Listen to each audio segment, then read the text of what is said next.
Hello Gospel family, this is one of our short practical how-to videos. This is how to have community during quarantine. Now, normally we meet throughout the week and we meet in different size groups and many times intentionally smaller groups so that we can have community, that quality of relationship where you are opening your life to me, I am entering into that life, and then I'm opening my life to you and you are being a part of my life. Not just that I meet together, listen to somebody talk about some Bible verses, and then we all go home, but that I share my struggles, my joys, share what I'm struggling with and what I'm having victory in. We share those things with each other, and we walk through those things with each other in life, and that gets a little difficult when we can't be in person with each other. So let's talk about some ways to keep that going.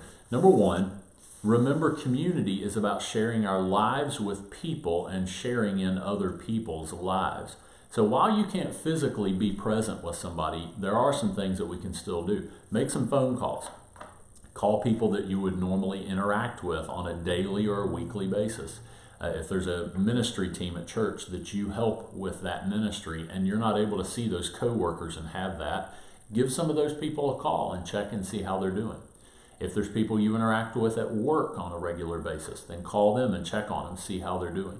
Call to your neighbors, or even better yet, walk next door and knock on the door. Now, don't go inside, keep your social distancing, but knock on the door and just ask them, hey, how are you? I just want to check and see how you're doing.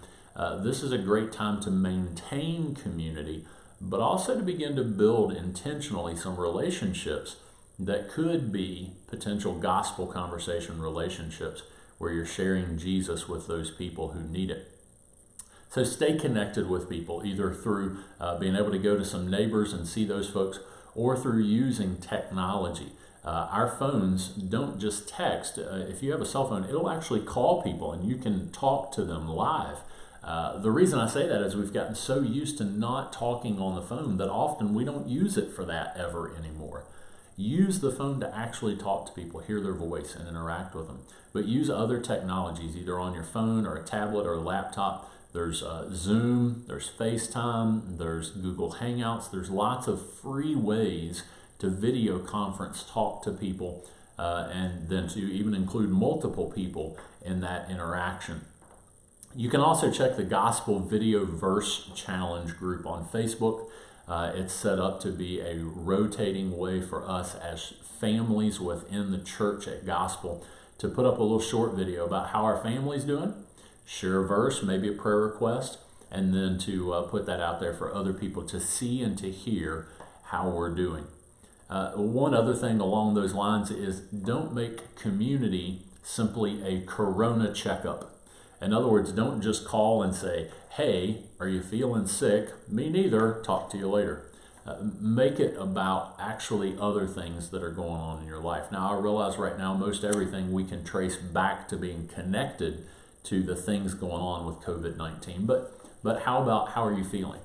How is the health of the family? Are there any difficulties that you've had? Are there any victories that you've had? What are the things that are worrying you? What are the things that are encouraging you? Share things other than just, do you have virus symptoms? So number two, remember, community begins at home. Remember that our foundational relationship is the family for all of the rest of society. God established the husband and wife relationship first, and then he brought children into it. So husband and wife, make sure that you are continuing to have genuine and authentic interaction and community between the two of you. Put the kids on one end of the house, shut some doors in between, and have some alone time for you and your spouse at the other end of the house. Have a nice dinner together. Make the same dinner you normally would, but let the kids eat in one room, and then you eat together in the other room. If you have small children that aren't ready to eat by themselves yet, then eat with the child, or let the child eat there with you, and then when they're down for a nap or they go to bed for the night, or sometime when they are safe and occupied, then husband and wife sit down and spend some specific time together and talk about some things. Engage in meaningful conversation. But not only husband-wife relationship, but the parent-child relationship. Parents, it is our job during this time to help our kids process what's going on. Now, I know you don't have all the answers. It's not about having the answers. It's about helping them stay focused on Christ, stay focused on truth, to remember we're not supposed to live a life of fear, but of power and of love and of a sound mind, and help them talk through and think through what's going on in society during this time and how they can be a help to others. D6 Ministries has put out a special app during this time called the D6 Family App. It's free, and it's got lots of things on there for how to help you spend time together as a family in spiritually significant and meaningful ways. Let me encourage you, there's one specific, I think it's about a 12-minute talk on there. It's called Interruptible, and it is a fantastic message that applies very much to our lives right now. Number 3, remember community requires intentionality. You're not going to accidentally have community. You have to set aside time. You have to purposefully and intentionally choose to engage with other people on purpose with a reason if you're going to experience community. And that may not be just making sure you call them, but making sure that while you're on the phone with them, you say, hey, how are you doing? How's it going? How are your devotions?